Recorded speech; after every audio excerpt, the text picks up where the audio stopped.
Well, it's my pleasure to welcome to the Solari Report Richard Dolan, who I and most everybody consider the definitive, I would even say intellectual or academic, but certainly researcher of the whole phenomena of UFO and all sort of high strangeness associated with it. And this is a topic which I consider very important, but it's a topic that requires enormous intellectual capability and energy because it's a very wide-ranging phenomenon. It touches every aspect of our lives in one way or the other, and yet it's been very suppressed and censored with enormous amounts of disinformation.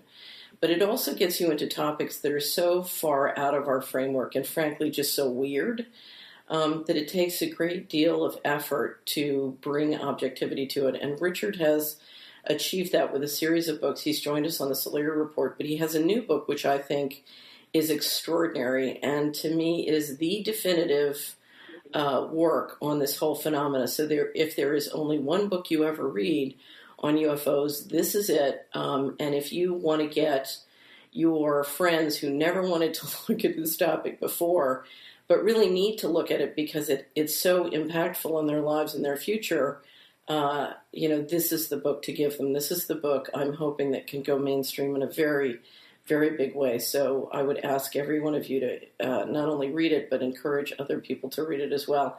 And before I bring in Richard, I just want to say one other thing. I'll never forget reading a obituary, believe it or not, of a wonderful scholar from Mali, and someone said that when he died, it was as if a library had burnt down. And what I will tell you is the man I'm about to bring on to me is that extraordinary. He is literally a walking library of this phenomena and brings to it not just encyclopedia knowledge, but the ability to put it into a human and intellectually, or a framework with intellectual integrity. So this, as far as I'm concerned, he's not only a national treasure, but an international treasure. So I've embarrassed him enough. And with that, Richard, welcome to the Solari Report. Thank you so much, Catherine. That's the nicest introduction I think I've ever gotten, honestly. Thank you. Well, don't burn down. We need you. No, I don't want to. Oh, no. Okay, so UFOs for the 20th century mind. Please explain, in 100 words or less, how did you become the leading intellectual on the planet on this phenomena, outside of the intelligence agencies, I should say? Yeah, we'll give them a thought. Well, I didn't expect when I was a lot younger to be going into a field that was so fringe, honestly. Back in the olden times, I was working very diligently to become a professor of history at a university. That was always my goal. I was always good at that. I loved studying history and politics. And through my 20s, try to work my way through and understanding this world the best I could. Trying to peel away, even in my 20s, I think I was quite aware, a lot of people are, that we're living in a world of propaganda and illusion, and it became clear to me that I need to peel away those layers. In my early 30s, I stumbled into the UFO topic. It wasn't that I was trying to. I came across one book in particular that talked about the UFO cover-up, and I thought, really? And, I think everyone at some point in their life wonders about the UFO phenomenon. Is there something to it? Is it real? Is it legitimate or not? And I thought, here I am studying at the time U.S. national security policy, early Cold War period, Harry Truman era, birth of the CIA and relations with the Soviets and so on. And in that context, I stumbled into the UFO cover-up theme, which dealt with that period, of course. And I thought, hey, you know what? This is not in any academic book anywhere that I'm aware of. And if there's even the slightest bit of legitimacy to this topic, why would it not be of interest to professional historians or academicians or anyone else? So I thought, well, I'll take a few months out of my life and just find out for myself if I think that this is legitimate or not. And that's what took me down this 20-year rabbit hole. I've been doing this for 20 years. trying to figure it out. The first attempt for me to figure this out was my first book. That was UFOs in the National Security State that came out about 14 years ago. And that got me started.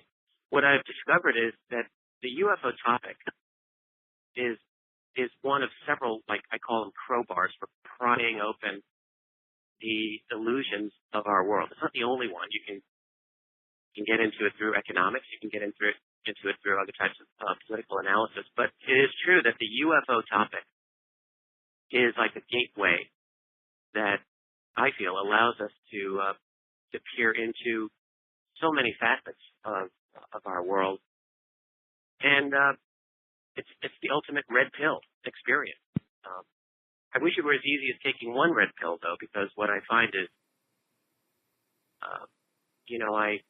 it leads to multiple red pill experiences. I find more and more and more. So I'm taking red pills every few months now, a new one. That's how it goes. But yeah, it's the most amazing topic I think for me I could have ever gotten into, and I find it's incredibly rich, incredibly profound, and I'll be working this topic until I can't work anymore. So explain to us, what is a UFO?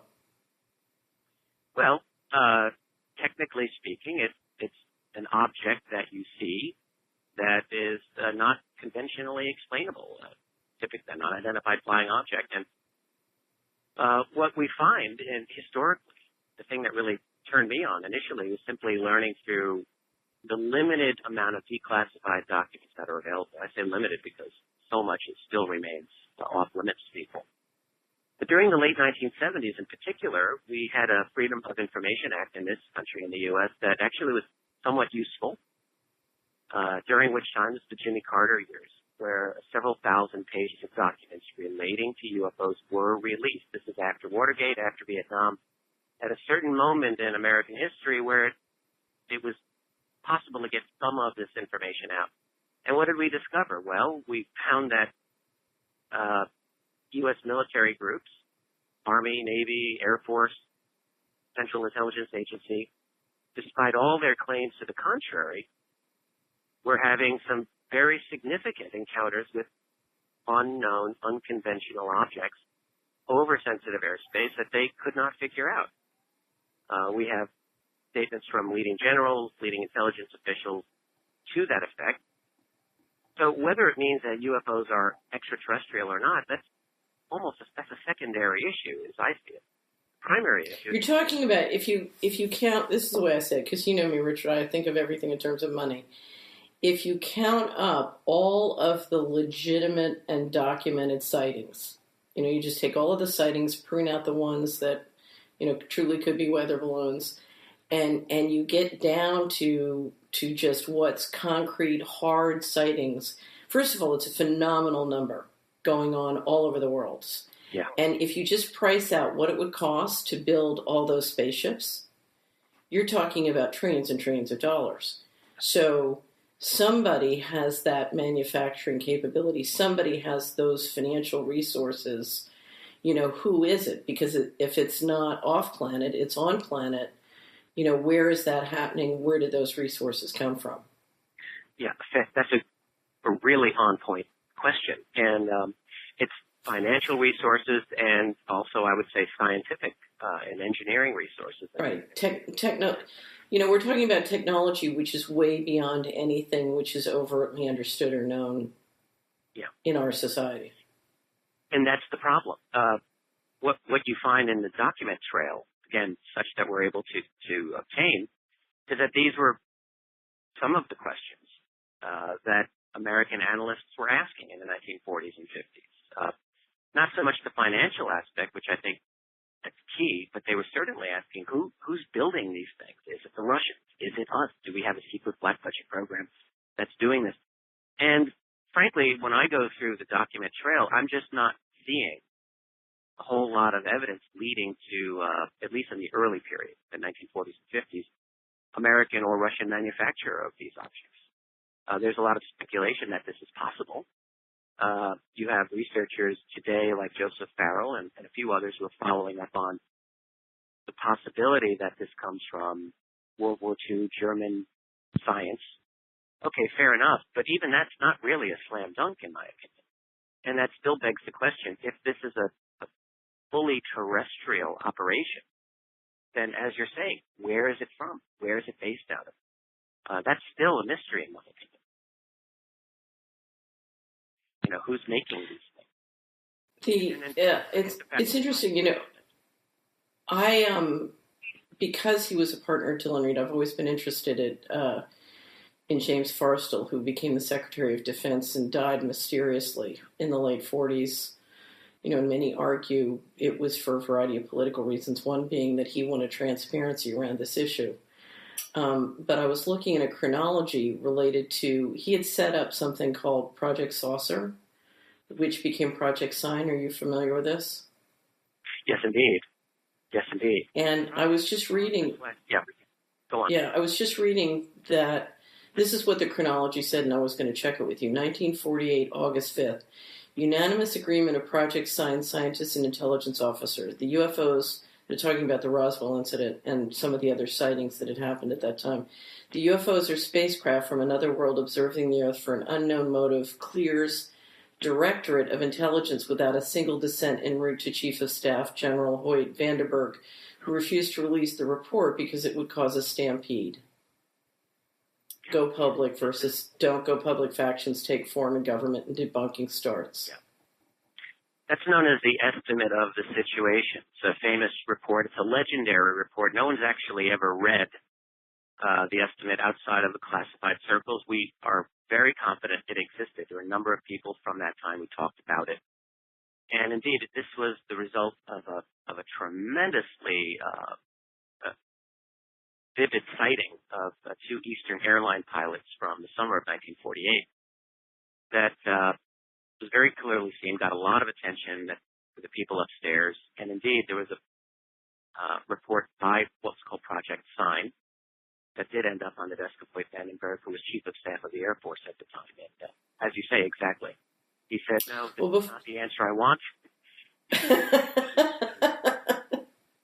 And that was that. Before I drag you into the creation of the national security state, let's just go back and touch on one thing, because you did a very good job in your book of describing what's called ancient visitations. In other words, the evidence of UFOs being sighted globally and sort of relationships with other civilizations. You know, this has been a global phenomena for centuries. This is very old. So maybe if we could just touch on ancient visitations before we start to set up the national security state, that would be great. By all means. Yeah, I mean, the whole idea of ancient aliens, especially since the television show on the History Channel, I think has become a very big thing that people like to talk about. It's always been a strong interest of mine as well, even though I hadn't written about it a lot until this book. My own feeling is that when you look at the sum total of evidence of, say, pre-20th century sightings, you've got a lot of very suggestive and interesting stories, and that's what I would call them, not really reports, that are suggestive that there are others that have interacted with us. One of the things that I try to point out in this book throughout, and including in that particular chapter, is that we still need to keep our objectivity glasses on when we Right. go over all of this evidence. In other words, there's a lot of evidence that people talk about as legit for the ancient alien phenomenon, which I don't believe is as legitimate as some other people think. I'm not a huge convert to some of the writings of people like Zecharia Sitchin, at least not 100%, who argued that the Anunnaki came from another planet and enslaved or created humanity to dig for gold. I'm not won over to that argument. I'm not saying that there are not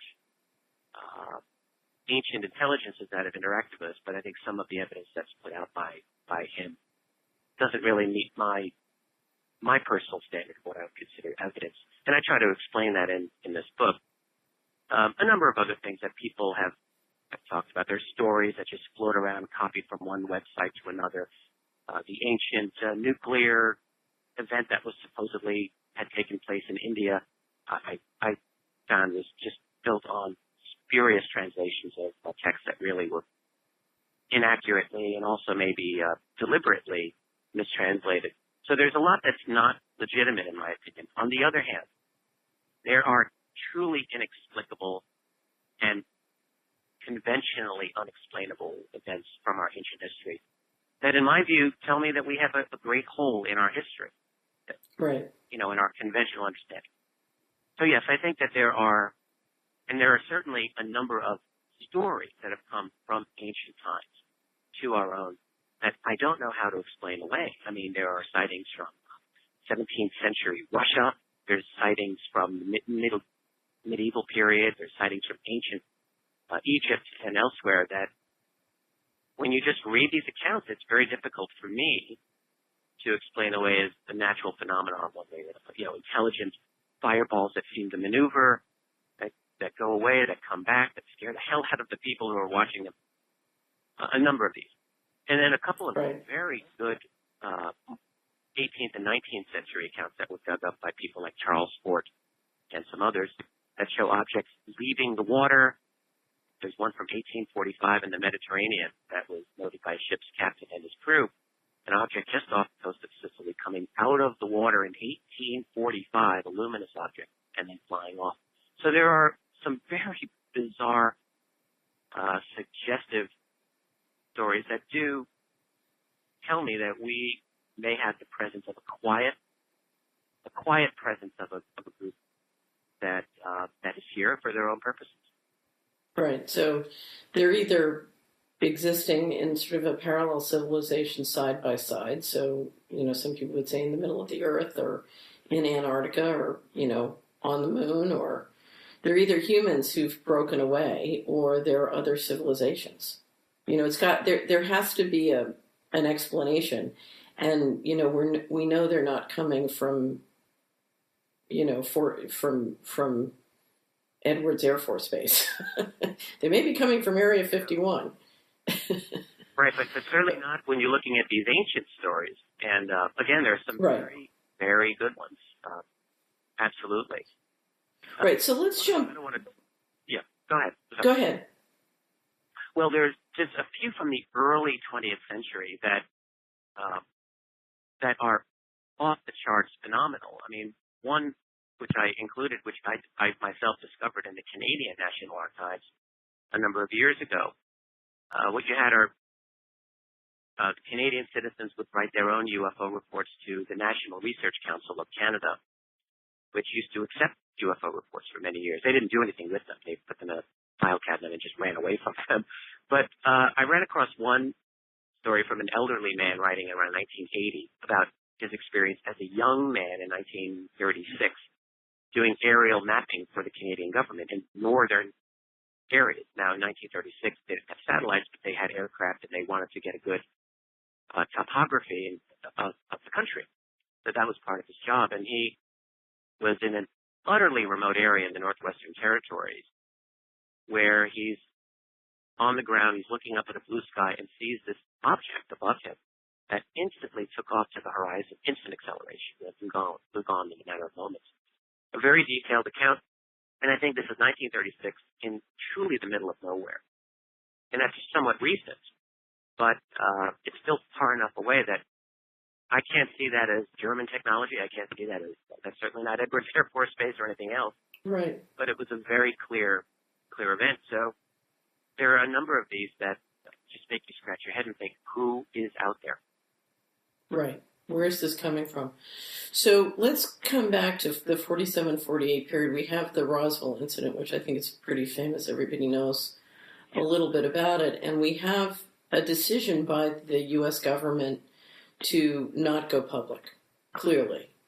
And this is a major decision. But before we go into the implications of it, let's talk a little bit about why they might want to not go public. So you're making that you're Harry Truman. You're making or a series of, to a certain extent, this goes deeper than the overt political candidates and office holders. You're the chief of staff. What's the argument to not go public? Yeah, this is something that I have tried to visualize myself many, many times, and I could see Harry Truman, let's say, so his top scientist or his top general says, sir, we have recovered technology. It's not only that there are other craft out there that we can't explain, but we've actually recovered some of their technology, let's say at Roswell, or maybe even a few other events that may have been crash retrieval. So you've got this incredible, awesome piece of information that you now have to deal with. Is it possible that Harry Truman wanted to tell the world? Is it possible that he had an instinct saying people have a right to know? And I think it's entirely possible. But on the other side of it, you have the situation. 1947, forget UFOs, let's look at atomic technology for a moment. The United States had a monopoly of atomic bombs at that time. The Russians were actively trying to get their own bomb. They had spies within the U.S. scientific community trying to ferret this out. And the United States was certainly not willing to share its atomic secrets with the world. The United Nations, in fact, at that time, wanted the U.S. to make atomic technology under international control, and America's answer was, no, thank you. That's not going to happen. So if you admit that you've recovered technology that's even more advanced than the alien technology, that's the quickest way to put yourself in a position where you're not going to be able to share it anymore. The Russians will get it. Everyone will get it. And I think that would have been an unacceptable option at that time, for sure. So the only way to do that, right way, is to deny everything completely. And I think what Harry Truman had to do, and the people around him had to do, to create a team of individuals, and each one would have a job. And one person's job would be to try to understand the technology and segue it out to private industry to maybe replicate it to whatever extent possible. Another person's job would be to manage the press, manage the media, and to make sure that they were compliant. Another person's job might be to work the academic community and keep them in line. Another person's job might be to find out, is there a way to communicate with these other beings? And on and on and on. And I think that is exactly what happened. That's, I think, how the secret started. It may not be. One of the things that Joseph Farrell makes clear, and I agree with him on this, is he says, the history of civilizations encountering a civilization which has advanced technology, it's never good for the lesser technological civilization. In other words, when the Indian meet the settlers who have advanced technology to them, they get genocided. So the notion that a group of generals might want to bring our society up to an advanced technological state before letting this information become public, there is an argument to say they had a reason to be concerned. Absolutely. Absolutely. And again, putting ourselves into the position of those decision makers. Right. Whether they're in there legitimately or not, they have to consider them. I mean, how do you tell the world that there are these others that are here when you yourself don't know what their intentions are? You yourself don't know, are they helpful? Are they hostile? And if you're not able to control that right away, you've got a situation that's going to spiral totally out of your control really quickly. Right. Well, what happened? Okay, so what happened when the decision was made to not go public? We have all these people starting to branch out into all aspects of life to make sure this phenomena doesn't go public. So what happens next? What evolves from this? Well, inevitably, this is a difficult topic to contain. And I think what we've seen for the past 70 plus years is this dynamic of those people who feel that they're responsible for national or international security, trying to keep this as quiet as possible, to disable this topic to the maximum extent possible. But at the same time, they can't do it completely because ordinary people are also encountering this, at least from time to time, and stories do get out. And as the years have gone by, what we've seen is that these stories are becoming more and more prevalent. I mean, there are thousands. Well, there are thousands and thousands and thousands of them from highly credible people. In other words, this is an enormous phenomena. It's not just a few people, and people are not aware of this. I mean, I think a lot of people who just casually follow UFOs are not quite aware of the density of reports that go on every single year, particularly now with websites being able to accept reports. We're getting thousands in North America alone every year. Right. So it's really out there. Yeah. Well, I'll never forget.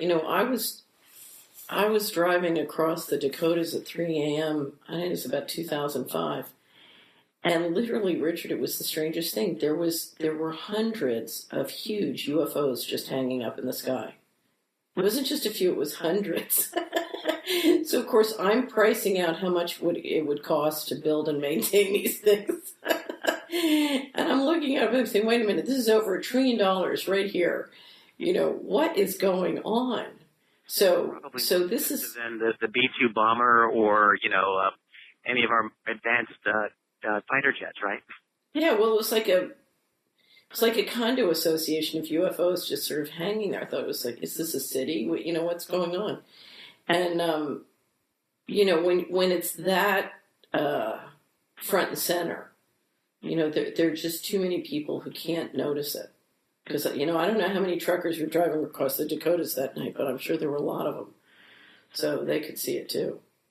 It's quite possible, in terms of the money on this, I've wondered, and I bet you've wondered about this, for our society right now to build those types of craft. I mean, there are legitimate stories from fighter pilots of encountering objects that are battleship size in the sky and even larger than aircraft carriers. So when we think of the money that it would cost us in our society, it's astronomical. But it may be possible with better technology, with advanced nanotechnology, advanced 3D printing technology, which we're now starting to see possibilities here, then it might be possible to build these craft a lot more cheaply in the future with better science, better technology. And I wonder about this. So it's possible that there may be a civilization that's, for them, it's not as big a deal to build these enormous craft. It may be expensive, but not as much as what we might think. Well, the way I came to study the UFO phenomena was twofold. One is I kept looking for the enormous amounts of money that was disappearing, and if you add up since the 1948 decision, how much money has been disappearing down the black budget, you walk away with a model of literally the developed world is just being harvested for enormous amounts of monies. I estimate since the early 90s, $40 trillion just in North America alone. Enormous amounts of money going down this hole. And the question is, where is it going? And finally, I have this other phenomenon where you have trillions of dollars of hardware flying around in advanced technology, and you have a corporate infrastructure which is, in essence, out of control in terms of the national security state. Because what happened in 1948 is, I think, one of the most pivotal things that's happened in the 20th century, and that was a private group of corporations got control of the black technology, and the government lost control. Because it was not the government. To keep this secret, you had to keep it, 2 steps removed from governmental bureaucrats who were liable under FOIA and other transparency laws and reporting to Congress. You had to move it way black. And so operationally, the corporations get control. Operationally, you're reverse engineering the technology into Silicon Valley, into, the Boston Ring, into all these places. And then suddenly, because they're developing the technology, they in essence control it and even own it.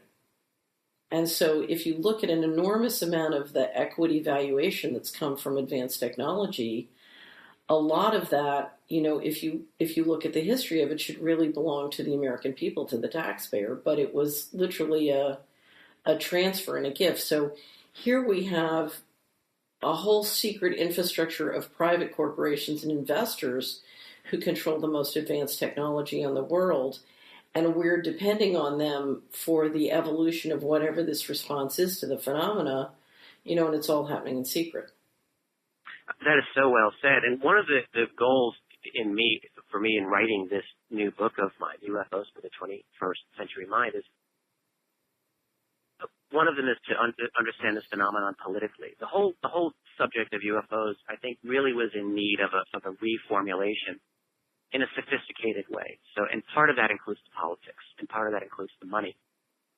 So it took me a good 10 years solid of trying to work my way through understanding how the true structure of power operates in this world. And I'm still not really at the goal line here, but I think I've come farther than I was a decade ago where, in the old formulation that most of us are raised with, which is the idea of our politics. We vote for our members of Congress, we vote for our president, and if we don't like them, we can throw the thumbs out and elect new guys. It's almost like the grade school version of politics, and I think many people still kind of live with this in our minds. And it took a full decade of myself just working this to try to disabuse myself of that idea and realize this is a secret that's become privatized. So it's not so classified as it is proprietary. And trying to understand all of that was one of the goals that I've had, and it's one of the things I try to incorporate into this new book, which is a somewhat more sophisticated political analysis of the UFO phenomenon and cover-up. And I think what you're talking about here, the missing money, how that fits into the advanced technology, this is one of the key things that researchers need to be focusing on, and especially moving forward with this. It's interesting. Anyway, at one point, I think it was in the 70s, said, or 80s, we now have, I guess it was in response to the Iran-Contra hearing, said we now have, groups with whole private armies and private. You're literally talking about Senator Daniel Inouye. Yes. Yeah. In the 1980s, exactly. You've moved enough money and enough technology out, so you literally have. You have the financial framework to provide for a separate civilization run by humans with this technology, basically re-engineering the governance on planet Earth in ways that we can hardly understand other than, sort of watching what's going on.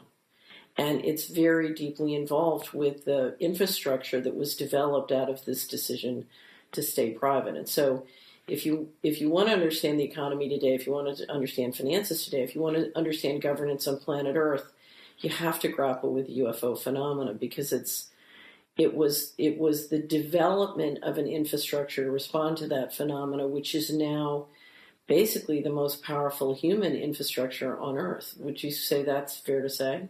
Yeah. Yes, I would. I would add one thing as well, which I've been hammering this theme for a number of years now, which is when we talk about the black budget, which of course is something that you have written about extensively in your career. I feel that many students of the black budget have not really appreciated the significance of the UFO phenomenon in the creation of the whole black budget structure we have. I'm not saying the UFO subject is the only creator of our black budget world here, but I am suggesting that it was one of the key factors in the beginning. In the 1940s, It was necessary, that is, to create an extra-constitutional system of funding. But you can't let Congress know that you're funding this program, because there goes the secret. So it was necessary from their point of view to create this extra legal system to fund and to do the research and the security on this ultra important program. And as all secret programs, I think it developed its own momentum, its own profit, its own reason to be. And now here we are, an entire human lifetime later, and we're still with it. See, that's now developed into a you couldn't, it's very interesting, because I really went back and studied. I couldn't believe that this was really happening without, my question is, how could this all be going on in my operation as Assistant Secretary of Housing and me not? No. I have to go back and unpack operationally how it could have been implemented and how that fit with what I experienced. And it took me a couple of years to sort of unpack how literally you could be laundering, you could be using HUD to launder billions of dollars of drug money or other kinds of money or financial fraud, in the system without everybody knowing. How could that operationally happen? And one of the things I discovered, first of all, you absolutely can. And I sort of figured out intuitively how it was probably working. But then I went back to figure out, okay, how did they build the original train tracks? Because you're talking about building out covert cash flow train tracks in 3,100 counties, one county at a time. And of course, critical to that was the drugs, because after World War II, a decision was made to open the United States up to the drug market. A lot of our leadership had historically watched the drug trade. I mean, it was, the drug trade and the Anglo-American alliance go back centuries. But, sort of what we did to China, or what the Anglos did to China in the 1800s, we did to the United States after World War II. And if you study sort of the train tracks of totalitarianism and how they were built out using the drug business and the war on drugs neighborhood by neighborhood, what you see and hear when you go back and you study sort of the people who were involved in doing it is very fine and good, decent people will say, we had no choice. We had to have a secret source of funding. We had to assert covert control of the economy. We had to do it. We had no choice because we needed the money and we needed it in secret. And that's just, it was the best of a series of bad options. And you think, why? Why did they have to have this? Why was this a must? Because if you look at the people who were doing it, these were good people. They weren't bad people. And there were lots of them in lots of different walks of life. And so they absolutely believed that they had no choice and that this was the right thing to do. They didn't like it. But, you could never have built those original train tracks in a couple of decades unless you could get thousands and thousands of decent human beings to go along with this. So the question is, why did they think that was okay? Right. Well, it's really a variation of the kind of Cold War imperative where, in that context, people developing nuclear weapons and thinking, well, this is not a good thing, but we need to defend ourselves. So that, in other words, you could convince someone that it's a dirty job, but someone's got to do it. And so in the context of a non-human presence here, a secret that's even more profound than the Cold War, I could see, and I'm sure you can, that you would be able to convince these individuals that, yes, this is the greater mission here. And, right.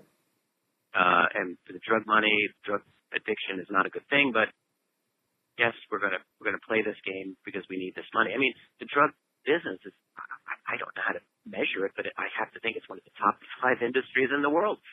Just because it's illegal doesn't mean that no one wants the money. Everyone wants the money, and right. It's unvouchered funds. What's better than that? Your own slush fund of billions. Well, in fact, the money is not as, when you get deeply into it, I think the money is not as big as you think, other than once you set up the train tracks, it's, it's non-taxable because you're laundering it. But when you lever it with mortgage fraud and financial fraud, then it becomes very powerful. So it's the financial leverage. And you showed me this. I learned this right. from you, actually, in a number of your excellent articles. And they're right, it's the narcotics, but that then leveraging into other types of financial fraud, which was a very big right. And part of it is, think of this as political control. I can bring drugs into a community and use that community's money to buy them. So I come in, I sell drugs to your children. That gives me a cash flow. I use that cash flow to buy your market share when your market share value has been lowered, by the crime that the drugs bring in. Mm-hmm. So I lower temporarily the cost of the equity I want to buy, and I buy it with your cash flow because think of it as a leverage buyout of a place. And then when I use that cash flow to get control of the markets and the politics in that place, that gives me control of the governmental decisions and budget in that place. Now, all of this depends on the ability to kill with impunity, and that is where the advanced technology comes in. Because, the control of the United States politically is right now driven by 2 things. One, the ability to create and manage a control file on everybody who's a decision maker. That's number 1. But number 2 is to use covert violence to move out or punish or threaten anybody who doesn't play ball. And for that, you need high technology. And one of the things I discovered litigating with the federal government is the technology that they have to enforce covert violence is far beyond what anybody can dream of. Maybe now with the Snowden revelations, they're beginning to dream of it. But, so this combination of advanced, and I always say to people, and this was the great integration for me, soccer moms can't get together and back Tony Soprano out of the neighborhood because Tony Soprano is financing James Bond. So the first thing that happens to them if they start to back Tony Soprano out of the neighborhood is they get black helicopters coming down on their head. And, when you get into these stories, you think, well, why would James Bond, spend all this time and money to stop a bunch of soccer moms? And what you discover is the model is so centralized that they can't afford for one neighborhood to get out. Because if one gets out, then they'll all get out. So they can't afford one to get out. And that's part of the problem with centralization. A bizarre domino effect, in the U.S. I know. and Southeast Asia. But really, it's the same type of idea. If you show one example of people fighting to obtain their freedom, you right. win the whole game. Well, what I couldn't figure out was, why is so much money spent on the fake story, on the official story, on the official lie? I don't get this, because what I discovered in my case, at one point I sat down and estimated that they'd spent $46 million on just the governmental activities and then the surveillance on dealing with me. I thought, well, this doesn't make any sense. Why not just kill me? I mean, this is too expensive. It's not logical. And then what I realized was, no, this whole thing, the black budget depends deeply on financial leverage. And the financial leverage cannot go unless people believe the rule of law is really there. All the financial leverage, both overt and covert, depends on that. So we need to spend a fortune to build the official lie. And when you dig in, I'm sure this has happened to you, when you dig in and you see the amount of time and money spent on the official lie, it can be very puzzling. Yeah, I think so. Well, one is that they're awash in money. I mean, beyond the dreams of avarice for most people, I think there's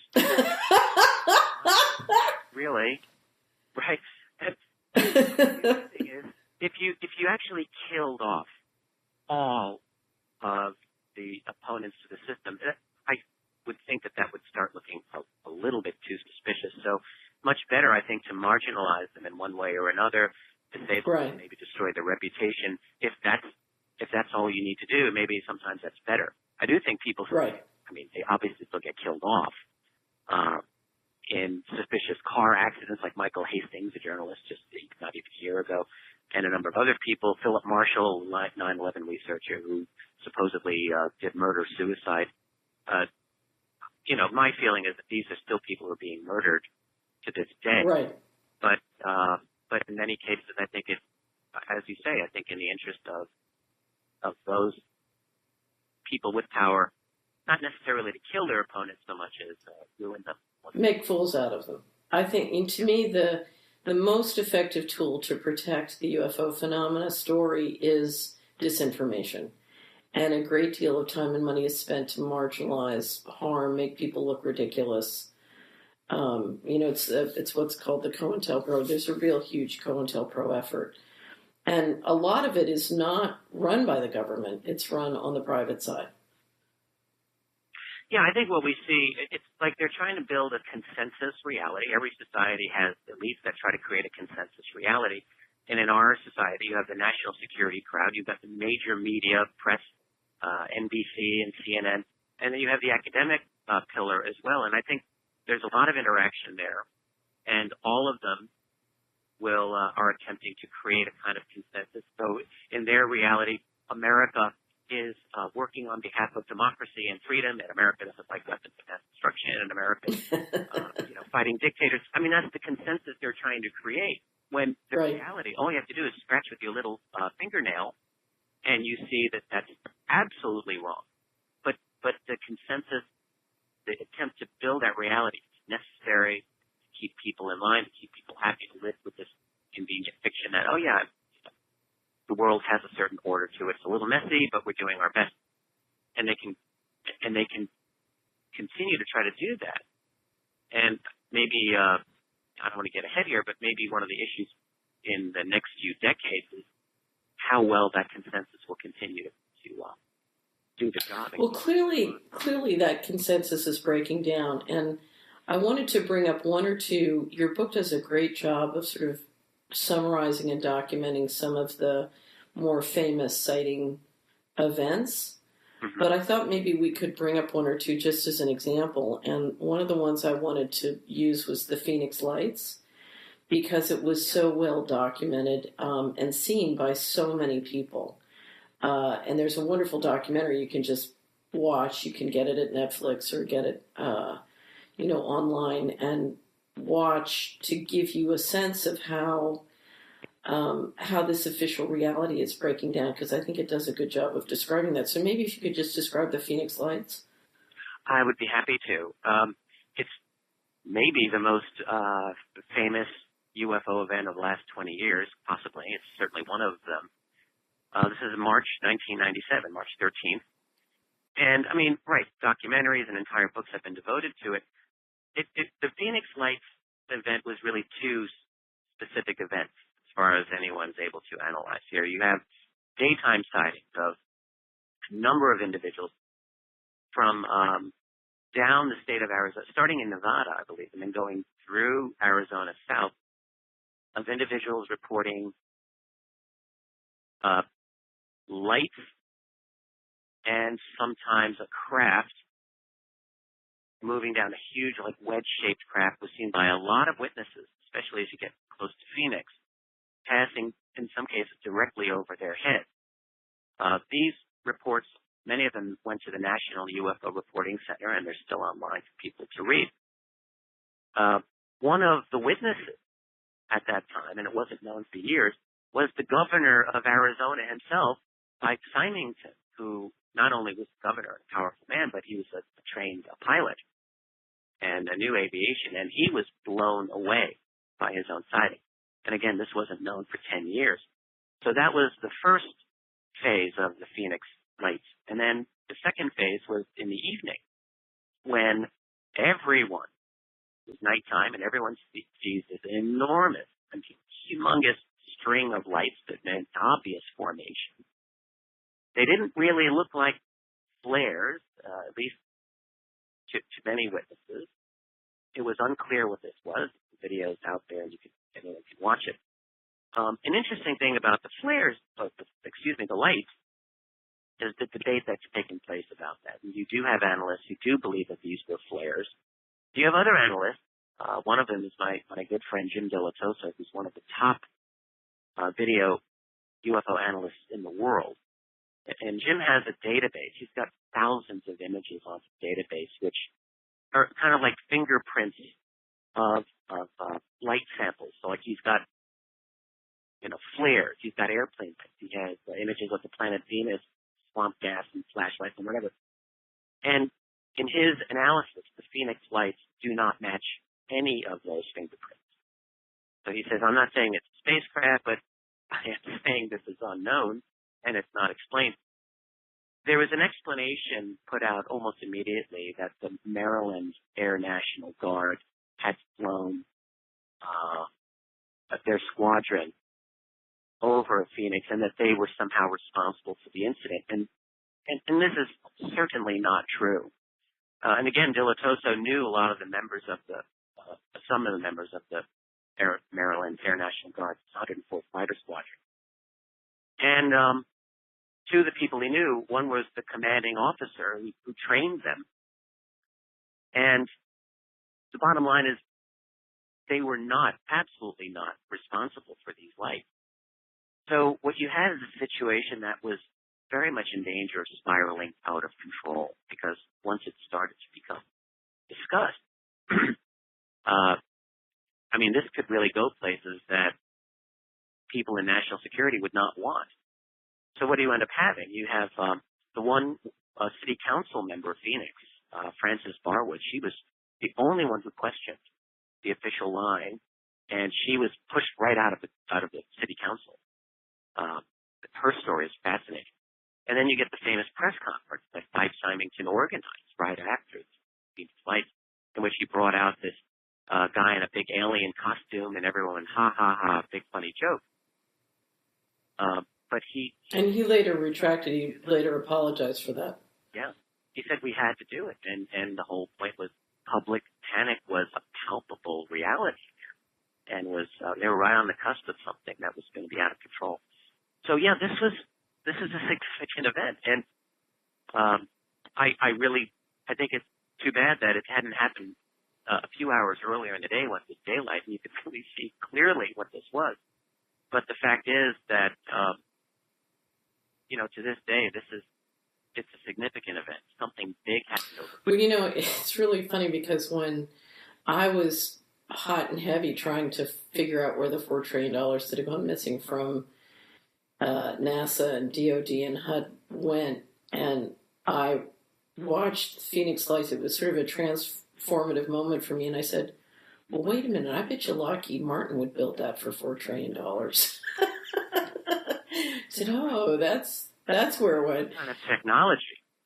I mean, right. There's the money, but then how is this sort of thing even possible? I mean, well, here's how it's possible, and this is my prejudice studying, thousands of different things.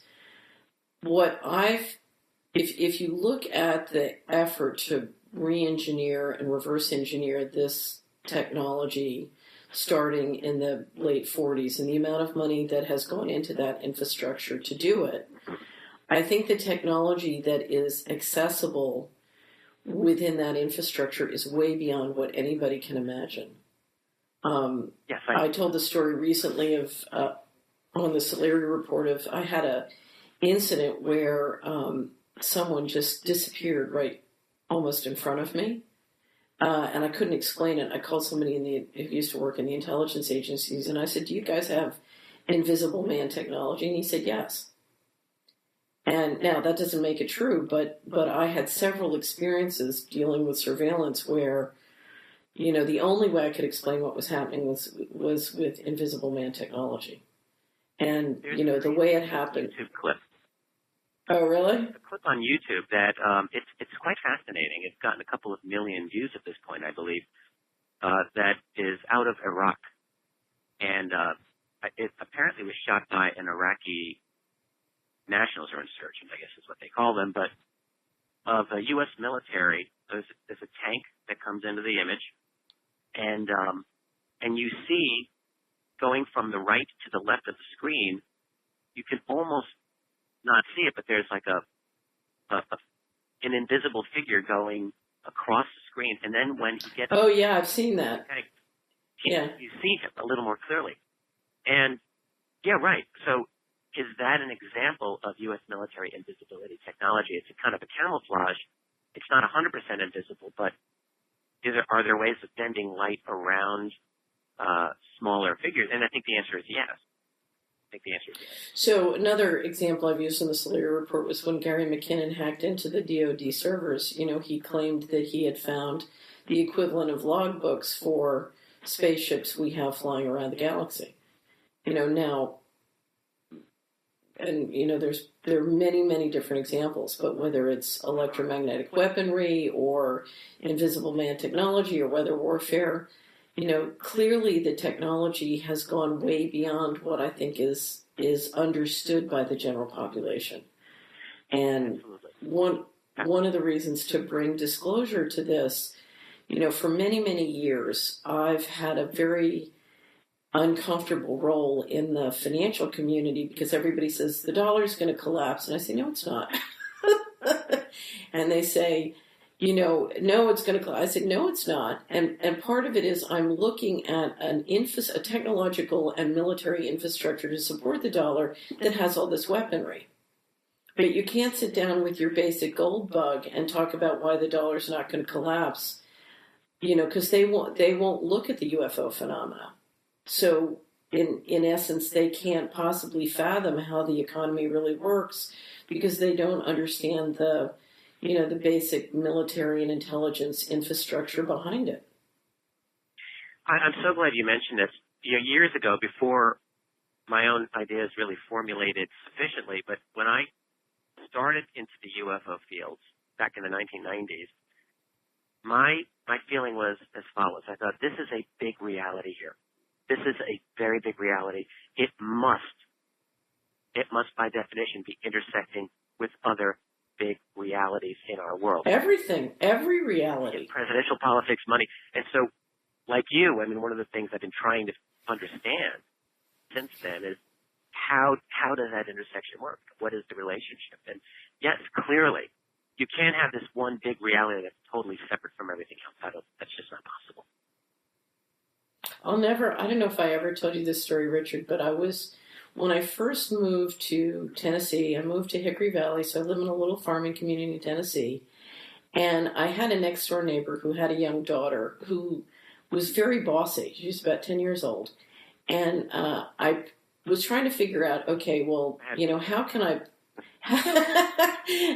play with her in a way that will be energizing for both of us? And what I realized is I need aerobic exercise, and she likes to boss around humans.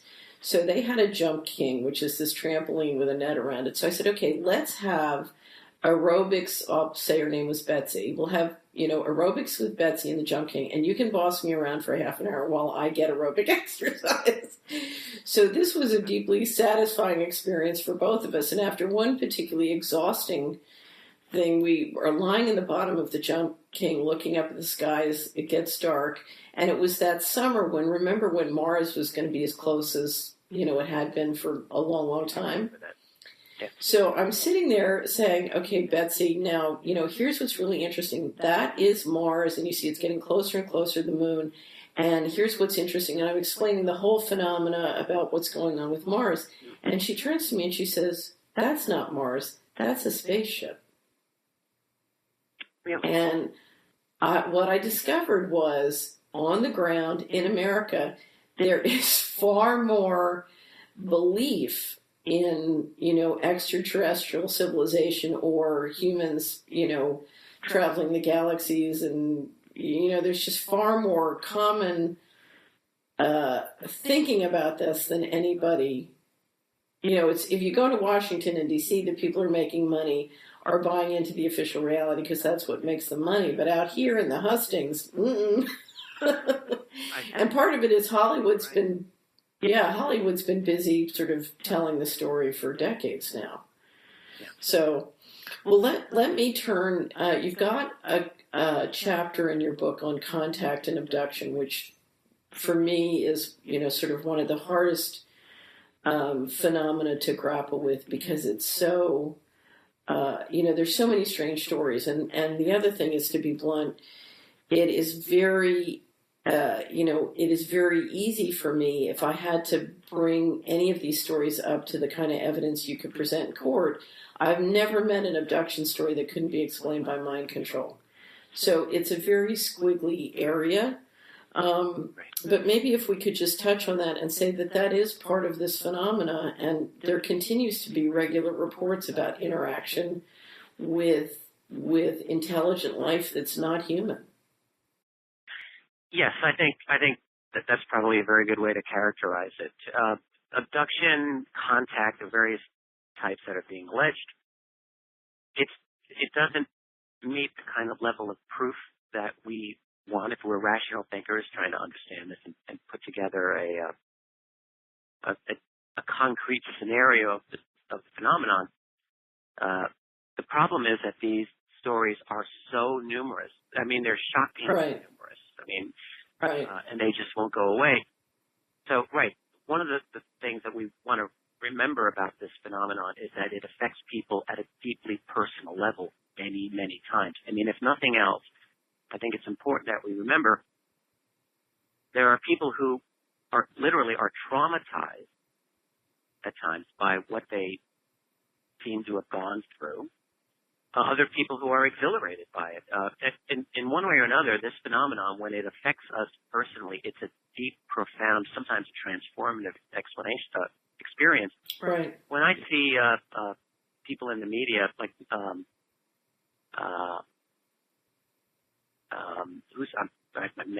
drawing a blank. Neil Dyson, the guy at Harvard, the astronomer at Harvard, Neil.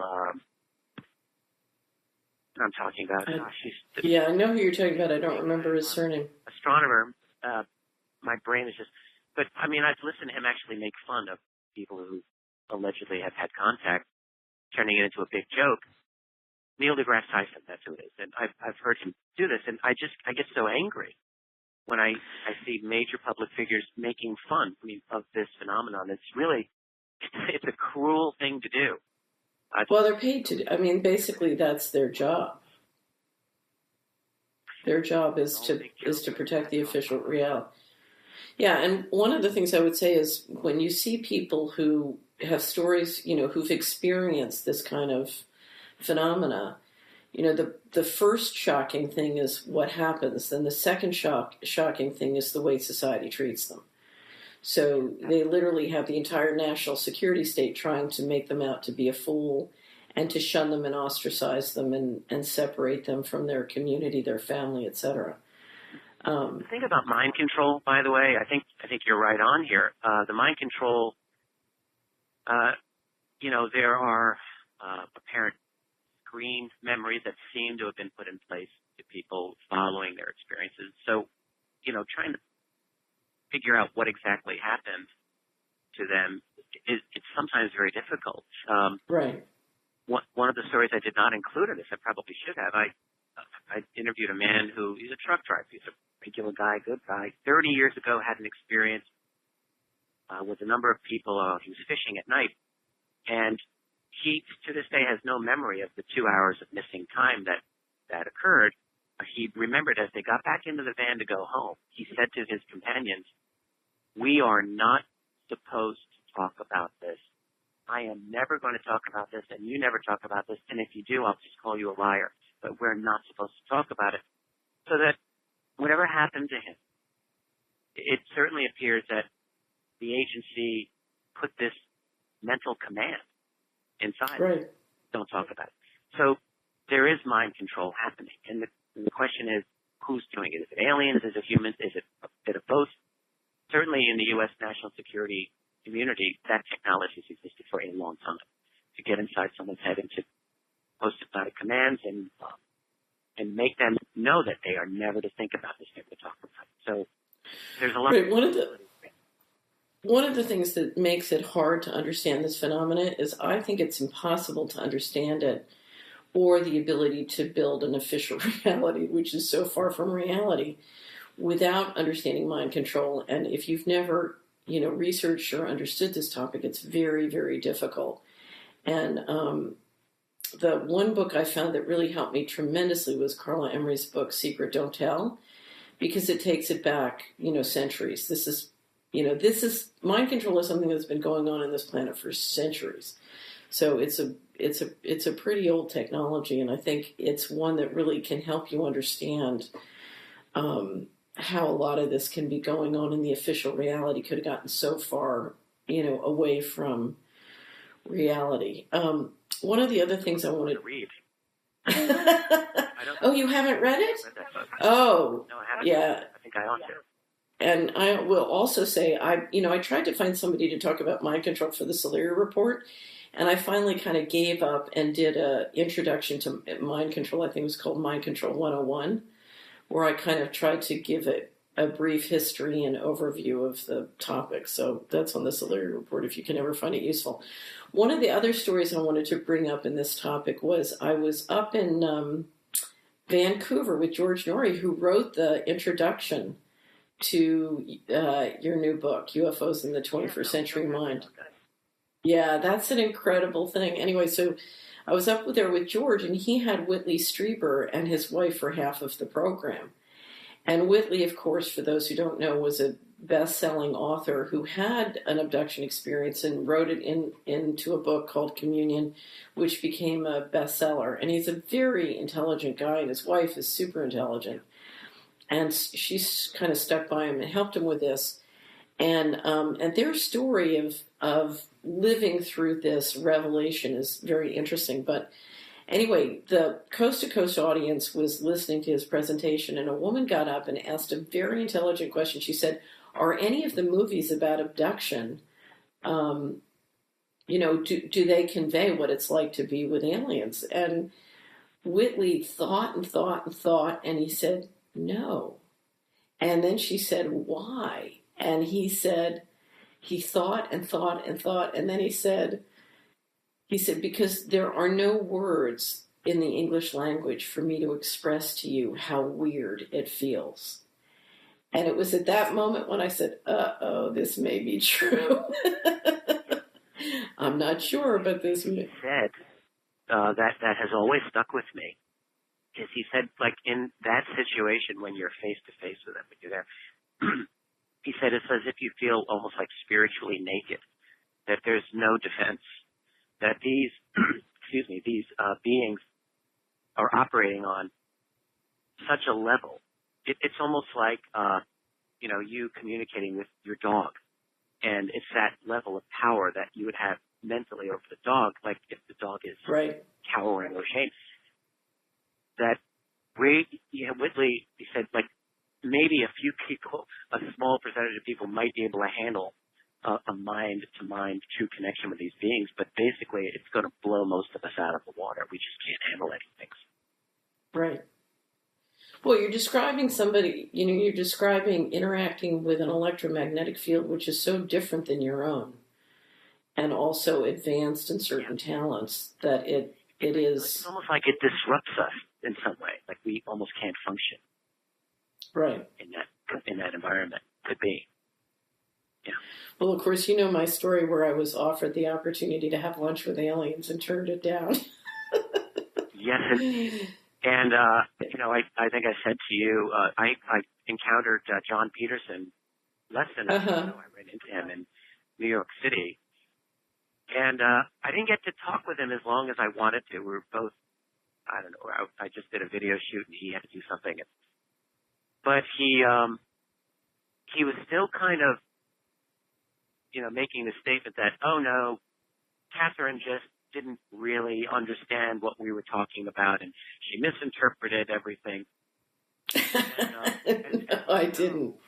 I've never bought that line. Like, I think you've always been crystal clear about exactly what happened. Right. Well, it was funny because when he said that. When I was asked, well, do you want to meet some aliens? I had this image, Richard, of checking out at a grocery store, and I'm looking at the National Enquirer, and it says, Fitz thinks she's lunching with aliens. And what I thought was, oh, this is how they're finally going to get me. Yeah, right. So my immediate thought was, this is a way to marginalize me. And in fact, a couple of years later, I was contacted by somebody who had a very high-level role in covert operations at the CIA. He'd left, but I think he was probably still doing little things for the agency. And he also tried to persuade me that aliens exist, and that was part of what was driving the need to launder all the money out of HUD and DOD and everything. And sir, my attitude was, oh, right, mommy, the aliens made me do it.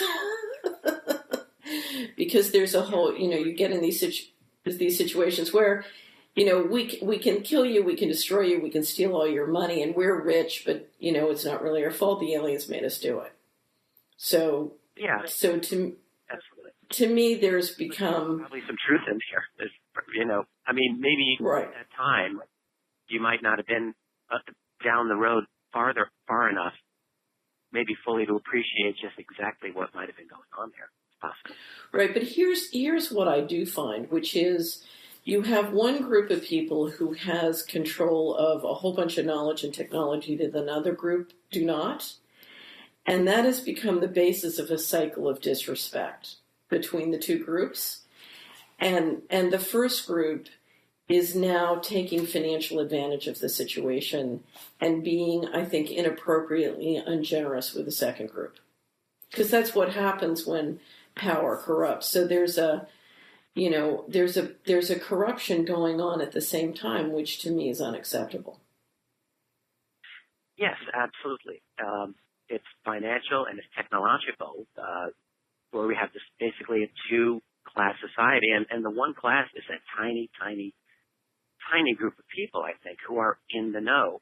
This is why I started talking about a breakaway civilization a few years ago, this idea that, first of all, in the history of human civilization, we've had multiple civilizations at various times, separate, distinct from each other. And what we've seen in the last 500 years is a kind of a merging of the various civilizations into a kind of a global community. But we still have these very distinct groups. I mean, during the Cold War, we had the American and the Russian infrastructures, which were very distinct, scientific infrastructures. So we have this example in our own lifetime. And I just started to think, well, within the black budget world, they have access to basically a limitless supply of money for all intents and purposes. They have access to incredible technology. Some of those technological secrets they can use as money-making opportunities, new technologies to own new opportunities. But maybe some of these technological breakthroughs are simply too good to share with the rest of the world because it would take down the structure. If something that replaces petroleum, something that is electrogravitics and things like that, that they could never really willingly allow that to seep out, so they continue to develop that on their own. And what happens is that the science jumps so far ahead and becomes classified that those patents, it would literally be illegal for you or me to try to develop those technologies now. Because if you tried to patent it, you'd find out, that's classified. So literally... And we know thousands and thousands of patents have gone into the national security exception and are just languishing there. Exactly. If you want to stop an advanced technology, file a patent on it. A good friend of mine, a colleague, I think you know him, he was at the conference where you and I both attended in Boulder last fall, with Thomas Dolan, PhD. And has written extensively about electrogravitics. He's one of the best writers on this topic in the world. Tom also worked for many years at the U.S. Patent Office and has talked very openly about how he saw explicitly how patents dealing with this type of advanced technology become immediately classified, and that there are thousands and thousands of such classified patents. So that, we're being blocked from our own future. When you get into that area, you find, I've got this great idea for a free energy device, and you try to patent it, and you find, boom, that's classified. I can't develop that. Right. So you no longer, you're stuck in limbo land if you're an inventor. Yeah. So one of my favorite chapters in your book it's called Weird Science, Propulsion, Energy, Space-Time, and Consciousness.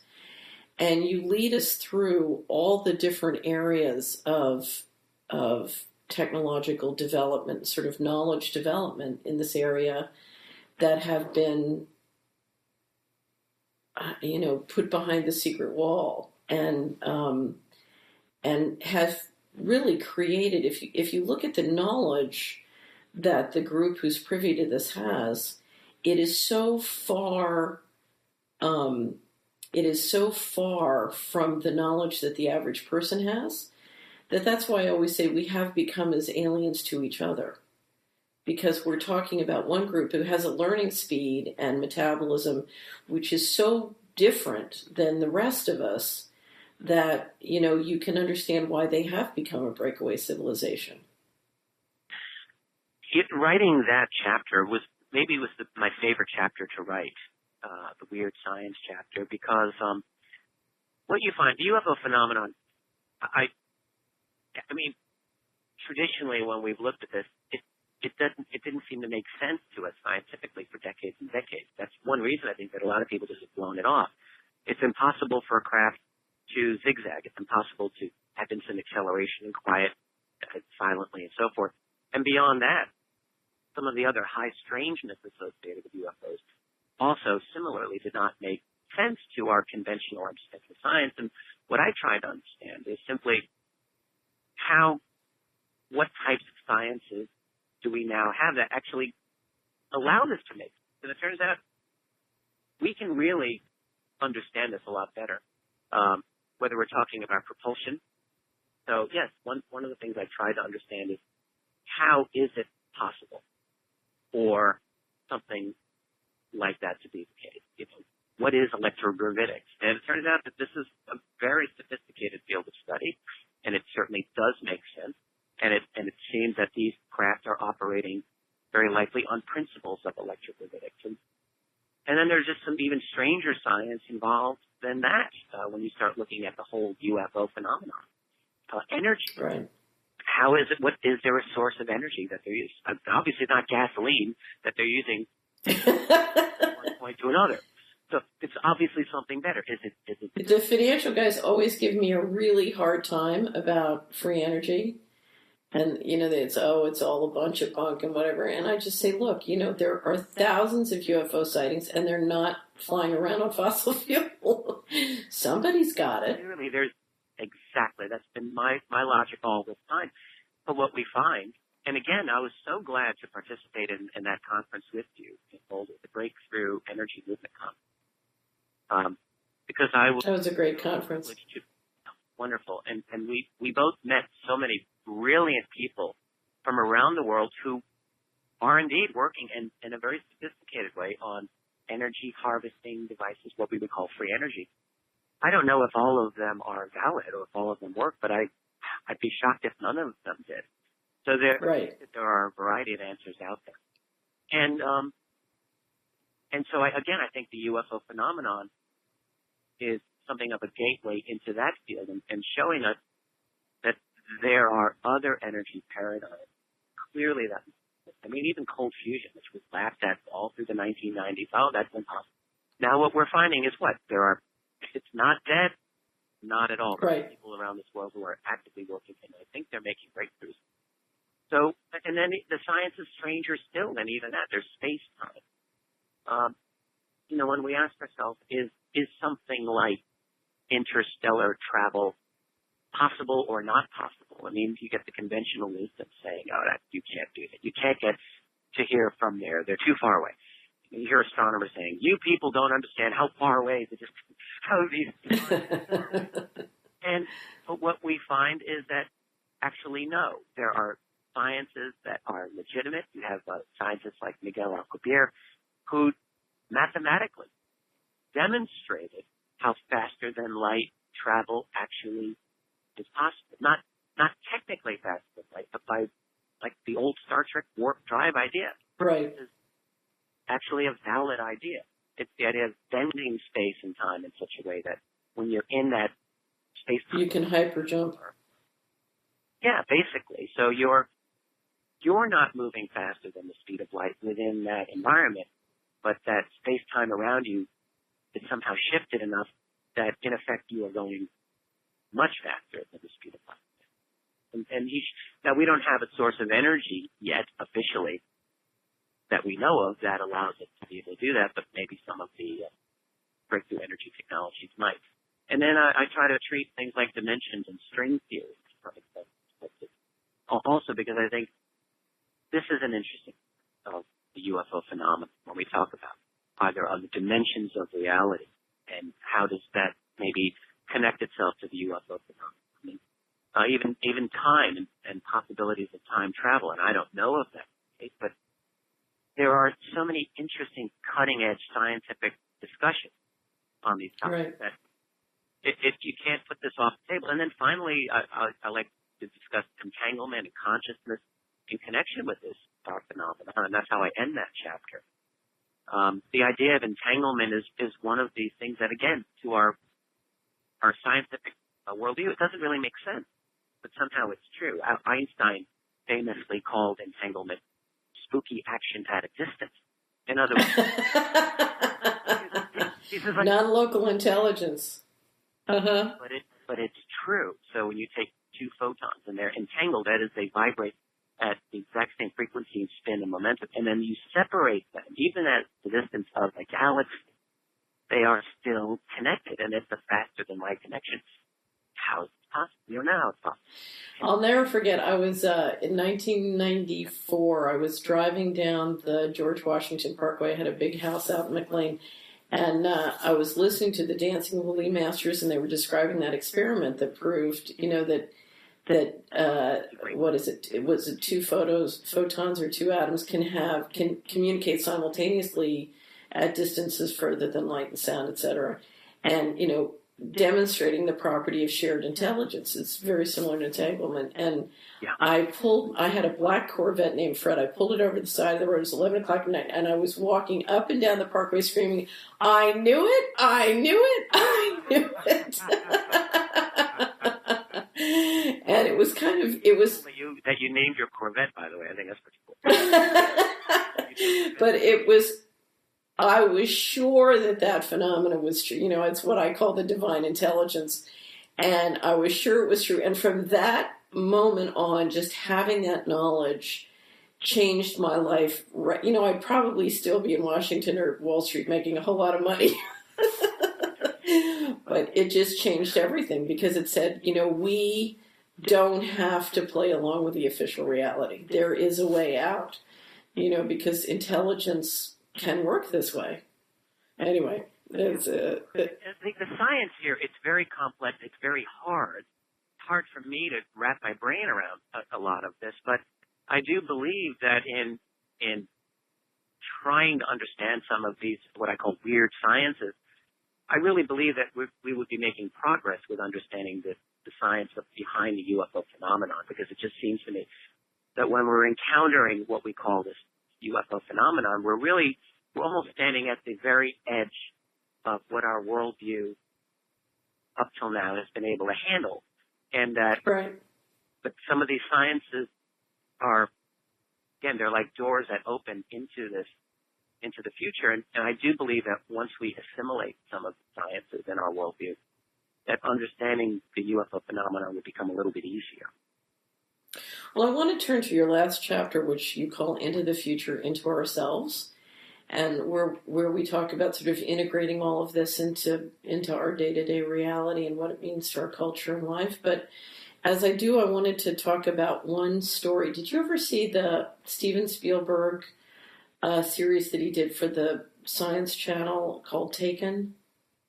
Yeah, I didn't see every single episode, but I saw probably about half of them. I saw a lot of it, and I thought. Well, the reason I wanted to, the reason I wanted to mention it was, you see the guys working in the black budget side of the military, and whenever they come into contact with this phenomena, they kind of lose their coherence, and they go into a space of just wanting to control, and they will literally, you know, kill humans to protect them. You know, they're saying, I'm here to protect you, and then they start just killing all the humans they're supposed to be protecting, because they are so frightened by the fact that they don't have control. So you see these crazy, violent actions. Now, what's interesting is when you watch Spielberg's description of that black budget group, it fits exactly with my experience. That's exactly what they were like. They were, they were paranoid in the extreme about maintaining control in a situation where they couldn't maintain control. You know, they kind of lacked a sense of humor and an ability to deal with uncertainty and stay in a state of coherence. And their reaction was just, I want more control, more control, more control. And I think if you look at most Americans who are watching this police state roll out, you know, which is saying, I want more control, you know, digital invasion into your phone, into your house with your smart meter, drones overhead. You know, people looking at it saying, are you guys nuts? And when you go and you watch sort of that early depiction, you see that impulse and how nuts it is, but that's what's happening. Anyway. A nice kind of visual to introduce at this point. I guess what I would say is, like, looking into our era and now into the future, which is where I try to end this book. We're headed toward a very significant conflict, I think, in the coming decade or 2 decades, where you've got this control group that has been adamantly intent on controlling this secret and controlling the consensus reality that we're all supposed to share. And at the same time, we as a global civilization we've been developing tools for the last 20 years especially that are enabling us to attack that with the web, with interconnectivity, with the ability really to have a kind of a global conversation with each other and share information in ways that was not conceivable even 2 generations ago. So, for example, now we have things like WikiLeaks. We have Edward Snowden releasing all of these NSA documents. And this was not possible even a decade ago because we didn't have the global technological infrastructure to allow it. And now we have that infrastructure. And guess what? We have WikiLeaks. We have Edward Snowden. We have smartphones that enable us to communicate in ways that it's off the charts. And what I ask myself is, where are we going to be in another generation with this technology, and what tools will it enable us that will enable us to fight this system? And there are a number of tools that I believe are just now coming online, and the next generation of those are going to be really significant. One of them, not in terms of ferreting out truth, but in terms of fighting the system, I think is going to be 3D printing. In fact, this was one of the things I talked about when I gave my lecture at our conference in Boulder. It's become clear to me that 3D printing can be an utterly revolutionary development in our world, in the sense of, I mean, right now 3D printers in America are mostly using plastic, extruded plastic. But next generation 3D printers will be doing metal. Some of them already do. I was just meeting with a group of people who were talking about using it. You know, it can now print metal. So, yeah. You know, that's here now, and that's happening. And they're just going to get better, and they're moving so fast. So at some point, they're going to be doing integrated circuits. At some point, they're going to be doing very sophisticated types of technologies. So just think about it for a moment. Some smart person in some part of the world devises a 3D version of an energy harvesting device, you know, a free energy device. And up till now, ordinary people don't have the option of testing these devices. But, hey, you know what? It's like the world of manufacturing marries the Pirate Bay. And what I think we're going to see is a number of people going to upload their designs, and you and I and other people will be able to download them. The fact is that a lot of those designs may be technically illegal. They may involve classified technology, but that's not going to stop it from happening. I don't think. Well, but if you look at how 3D printing and other fabrication technology is being rolled out, there is an enormous top-down effort coming from the very top to encourage people to learn about this and use it. So it's clear to me that, you know, coming out of the breakaways, they want to inspire a tremendous sort of reinvigoration of a decentralized manufacturing base. You know, so is promoting that. Is that? Well, it's coming very much from the top of the investment. I mean, it's coming way from the top. So, and it's being pushed. To me, the maker movement is very much being encouraged from the top. It didn't necessarily start at the top, but it's being encouraged. And same with 3D printing. You know, I've rarely seen anything so promoted in the investment world and made fashionable as the 3D printing stock. So I'm afraid that at the same time we're seeing legal structures being put into place to manage and control 3D printing. I'm thinking of the Trans-Pacific Partnership, which President Obama has been working mostly covertly with a lot of the Pacific nations.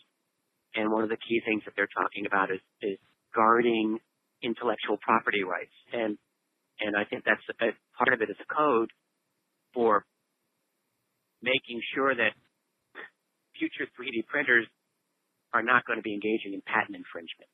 And that means right. Well, think of it this not doing classified technology.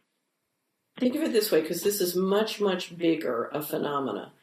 If you come to a county in the United States, so there are 3,100 counties, and you look at the economy, what I will tell you is that the total equity valuation, both public and private, from that county is 1% of what it could be. However, to optimize the economic productivity in that place, if you were to allow markets to do that, then the political structure would go out of control. So the question for the leadership is, how do we allow that optimization to occur but still maintain control? And part of it is you need, with digital technology, so smart meters, smartphones, the NSA kind of surveillance technology, which if the NSA loses control will go to the private guys. If you have enough of that centralized digital control and enough of the legal controls in place, then you can allow that optimization to occur, and in fact occur in a way that you can get the majority of the equity value benefit on your stocks or your private investment pools. Okay? Okay. So that's, this is what I was working on in the 90s. I was working on a market solution. Clearly they're working on a controlled solution. But this gets right to the heart of the 3D printing, because what you need to do is you need to build a phenomenal manufacturing base, and you can't do that unless it's distributed and decentralized, both for national security reasons as well as productivity. So how do they do that? Yeah, go on. Go ahead. Well, I think they're going to do it's going to result in a very messy situation. It seems to me a good situation, because I think things like 3D printing, and I'm sure there are going to be other examples of other technologies I'm not even thinking about, that potentially are going to result in a mass empowerment of ordinary people that will allow them to basically, we might even say, opt out of this infrastructure that we're now part of, this kind of hierarchical financial control system, possibly being replaced by a system that's maybe even more horizontal, one involved in sharing of intellectual property, sharing of information, where I think the 3D printing model might indeed allow for that. 3D printing / Pirate Bay model, where people are just uploading their ideas and sharing it with each other. And if that happens, that I think is going to be a real challenge to the political financial control system that we have. And where that will end, who knows? That's just one thing that I do speculate about in this book when I talk about our trajectory. And then the other thing relating to the possible end of UFO secrecy, which is kind of an interest of mine, it's been one for a while. How might UFO secrecy end? I think there's a couple of possibilities that are there. I mean, we're dealing with a very strong secrecy culture, obviously. But can it hold forever? And I think the answer is probably no. I don't think it's... No, it can't. Whether it's a mass sighting, whether it's a leak that cannot be denied, I think these are absolutely possible, and I think they're more possible now than they've ever been, and are going to become more. And then one of my interests, I wish I'd written a little more about this in the book, but I do cover a bit, is the future of artificial intelligence, machine intelligence, which I also think some people talk about the singularity, that is, machine intelligence equals or surpasses human intelligence. If that is a possibility, I think it is a possibility. And as our machines become more independent, it seems to me that could be a real switch also, and that it may be more and more difficult to contain the secret. So when that secret comes out, that's when the stuff hits the fan. That's when, because how does a president of the United States or any other major leader explain to the world that, yeah, sorry guys, we've been lying to you for 70 plus years now. We did it in your interest though, so don't be mad at us. They're going to want a lot of answer. It's what the premier or the president of Luxembourg said in another context, but it's the same phenomenon. He says, we know what to do, we just don't know how to get elected after we do it. Yeah, wow, right. And so there's going to be a major firestorm politically, I think, in the immediate post-disclosure world. Simply people wanting to know, did you really control the media that tightly? Holy spec, well, what else did you lie to us about? What else? 9/11, chemtrails, underground bases. Well, but there's a more frightening thing from the leadership's point of view. As I said before, if you look at the equity wealth coming from all these reverse engineered activities, that should be taxpayers' wealth. Yeah, so how come you got all the wealth? Was it really yours to get wealthy on and for us to be poor and targeted with drug operations? There's some real equity questions, and I think if you look at Davos, what's the number one thing they're talking about and concerned about? It's inequality. And part of it is if you get disclosure, then those inequality issues get much more troublesome politically. Yes, I think so.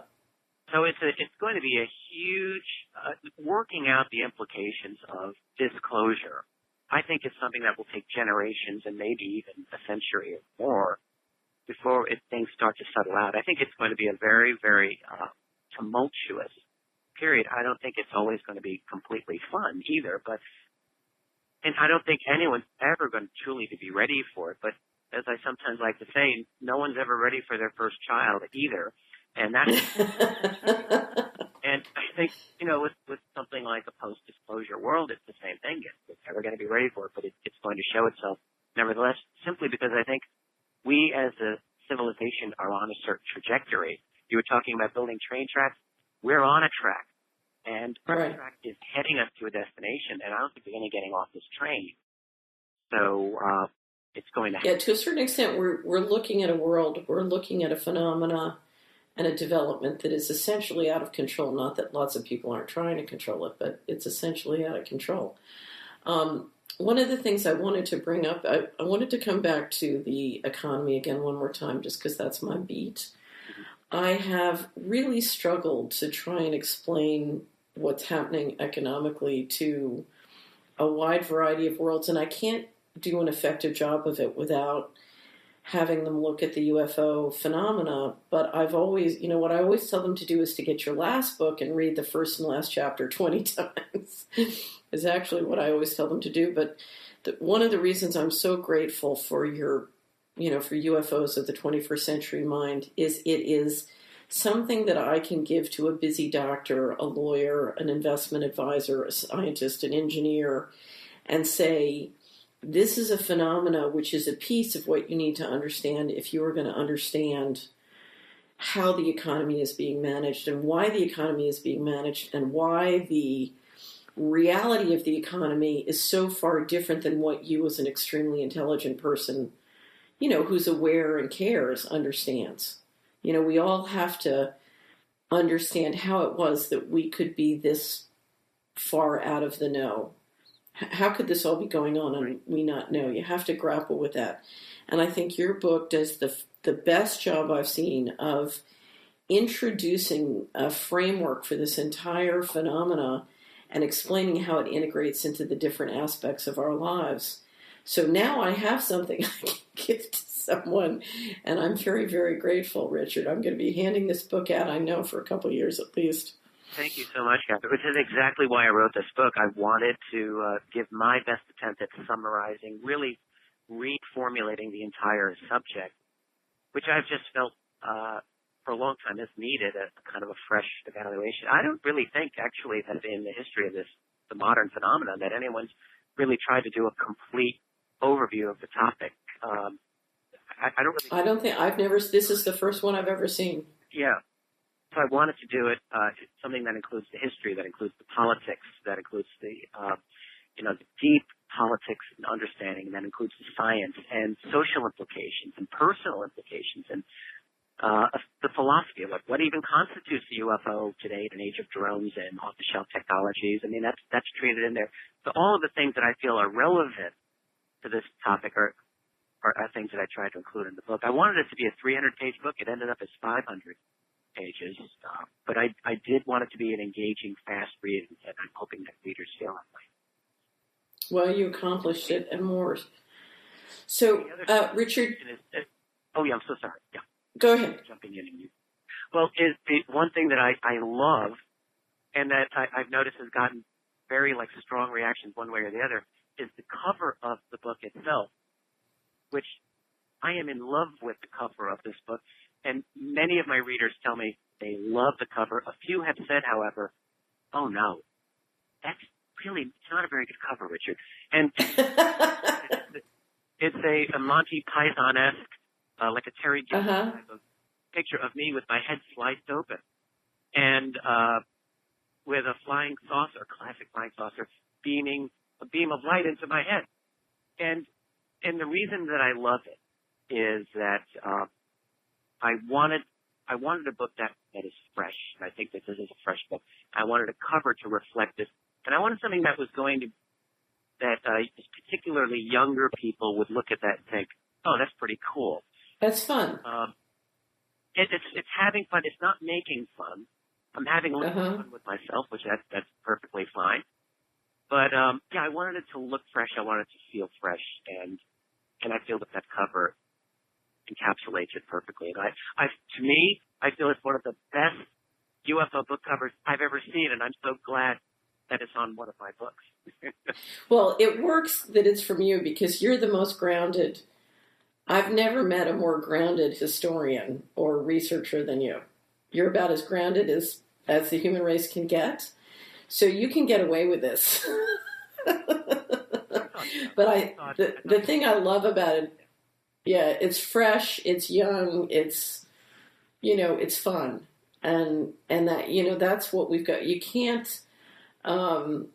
I think you can't approach this thing with complete seriousness because there's too much uncertainty, there's too much mystery. So you need a certain joie de vivre to kind of get through it all and integrate it into your life and say, okay, well, I'm going to stay open and learn because we don't know. We don't have the answer. So to me, it's perfect. Yeah. One of the things I think of this book is that it's a 500-page love letter to the subject of UFOs. I mean, it's basically my attempt to explain to people why this subject has grabbed me for 20 years and not let go, why I believe it is so fascinating, and why it deserves attention from the most brilliant mind, why it's such a transformative subject, such a profound subject, why I think it's so incredible for people to learn about. So I wanted to convey that there's a certain enthusiasm that I have for this subject. It's a hard subject and get me frustrated, crazy, and get angry over the time, but it's a subject that is absolutely so engaging. Here's why it's a subject that I think is one we should all embrace. I was watching Robert Dean give a speech online once, and he was talking about why he was for disclosure. And he said, it is the destiny of my children and grandchildren and nieces and nephews to travel the stars. He did. And yeah, with one sentence, he just took us out of this terrible little mind we've been put into by the failure to disclose. By the dumbing down process has removed us from a vision of us each having a role in humans having a destiny, which is one we can all, be proud of and embrace. So I think it's let's not look down. Let's look up. Let's think big. Yeah. Let's think big. It's our destiny. It's the destiny of the young children in my family and in all of our families to travel the stars. So that's the destiny I wish for the human race. Anyway, Richard, thank you so much. Just give us one or two more sentences on how we stay in touch with you and your work. Yes, absolutely. And I just want to say, Catherine, this has been such a fantastic conversation. I have loved talking with you, and I hope that we get to do this again. I know we will. Well, I should just say, I wouldn't give it away. We're working on doing something. Keep it on your calendars, an event in June in San Francisco, hopefully, where we can all get together and in fact, continue the conversation. Yes, absolutely. That's right. My website is richarddolanpress.com. And in fact, it's called that because I publish my books, but also books by other really interesting authors. And I've got a whole, a bunch in the queue right now that I'll be publishing in the next few months. So richarddolanpress.com takes you to my site. It basically gives you everything that you need. There's a lot of articles I've written there, and information about my books and research are right there. Okay, Richard Dolan, have a wonderful day. Good luck with the book. We'll be putting a book review up with this interview. And if there's anything we or the Solari Report can do to help you get this book out and about, please, you have only to call. God bless. Thank you so much, Catherine. It was an absolute delight. Loved it. Thank you.